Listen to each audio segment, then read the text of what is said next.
Tanto puede ser una lectura como una canción infantil o una dinámica. Gatito. Pasó. Churrumí. Cállate de cuenta, por favor. Dice, leyenda árabe. Dice una leyenda árabe que dos amigos viajaban por el desierto y en un determinado punto del viaje discutieron y uno le dio una bofetada al otro. El otro, ofendido, sin nada que decir, escribió en la arena: hoy mi mejor amigo me pegó una bofetada en el rostro. Siguieron adelante y llegaron a un oasis donde decidieron bañarse. Al que había sido abofeteado y lastimado comenzó a ahogarse, siendo salvado por el otro amigo. Al recuperarse tomó un estilete y escribió en una piedra: hoy mi mejor amigo me salvó la vida.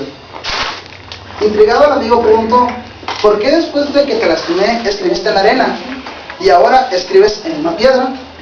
Sonriendo, el otro amigo respondió: cuando un gran amigo nos ofende, deberemos escribir en la arena donde el viento del olvido y el perdón se encargarán de borrarlo y apagarlo. Por otro lado, cuando nos pase algo grandioso, deberemos grabarlo en la piedra de la memoria del corazón, donde viento ninguno en todo el mundo podrá borrarlo.